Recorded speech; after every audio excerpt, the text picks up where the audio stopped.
She didn't even glance in my direction when the envelope slid across the kitchen table. Her focus was entirely on the espresso machine, waiting for its final, piercing hiss. "Sign it," she stated.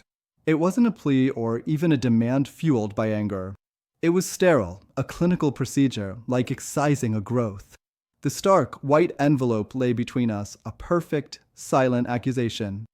I didn't reach for it. Instead, I watched her stir sugar into her coffee. She used the same hand that had worn my wedding ring for 7 long years. The ring was gone now. I didn't bother asking where. I could still vividly remember the scent of her skin from just the night before.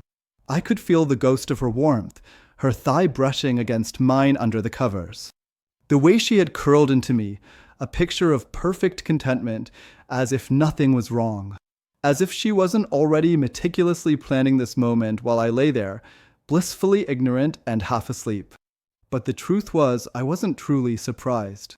Just profoundly disappointed by the cold, surgical precision of her execution. She took a slow sip of coffee, closed her eyes, and then delivered the final blow. "You'll need to leave today.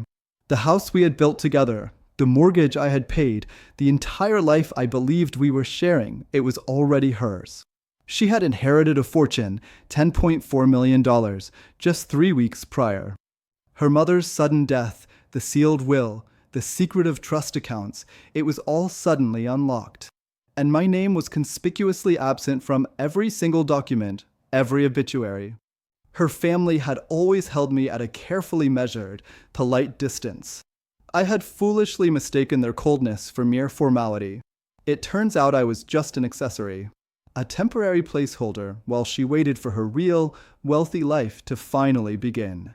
I didn't scream. I didn't beg for an explanation. I simply nodded, walked past her into our bedroom, and reached for my bag on the top shelf. She followed me immediately. "You're not taking anything from here," she said, her voice sharp and icy. I ignored her and kept packing. I said stop. She raised her voice, a shrill command. Right on cue, the front door swung open. Her brothers entered, quiet but imposing at first. One of them muttered, "We don't want any trouble." But the trouble was already here. It was them. When I reached for my bag again, she grabbed my wrist. I didn't even flinch. Then I felt their hands, heavy and calloused, grabbing me, hands built from the same bloodline that had now decided I was obsolete. They dragged me up by my hair, through the kitchen, out into the yard, and onto the street. I didn't fight back, not even when my knee cracked open on the brutal concrete. Just before they slammed the door shut, I spoke one sentence, calm and measured. "You will regret this. Deeply. True regret doesn't come from punishment. It comes from the brutal, unforgiving light of the truth. And the thing about people like her, they never expect you to be watching." Just 2 days after they threw me out, I accessed our shared cloud storage. She hadn't revoked my access yet. It never even occurred to her. Most people delete things they're ashamed of. But she had kept her secrets meticulously cataloged. Photos of him. Older, thinner, married. The same hotel room, every single Thursday. Receipts, restaurant bills, and one for a prenatal massage from 6 months ago. She had told me the miscarriage was sudden, that the baby was mine. I immediately ordered a paternity test kit online. Then I sent a very polite, professional email to the director of the lab. I still had her discarded toothbrush, the one she had used the very morning she handed me those divorce papers. I waited. And while I waited, I actually smiled. Friends called, asking, "Are you okay?" I lied, and I lied convincingly. I said I was finding myself. I said I was better off. I watched her brothers post photos from my backyard, our backyard, grilling and laughing, one of them wearing the watch I had been forced to leave behind. In all her new selfies, she wore black. Morning money, I suppose. It took 11 days to get the results. I didn't cry. I didn't even blink. The baby wasn't mine. The other man was listed as the biological father. A full, undeniable match. I printed the report, folded it neatly once, and slipped it into a plain, unmarked envelope, just like the one she had given me.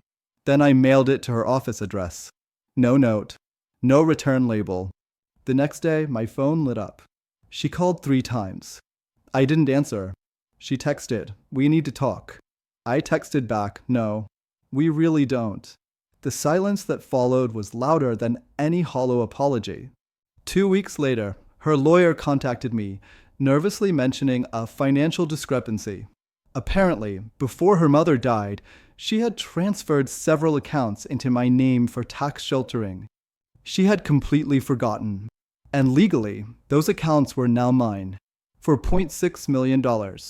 I hired the most ruthless estate attorney I could find. I told him to be thorough, quiet, and utterly final. They contested it, of course. They screamed fraud. They screamed betrayal. I never spoke to her directly. Not once. But I did send her one more envelope. Inside was a copy of the trust transfer, signed, notarized, and timestamped from 6 months before her affair even began.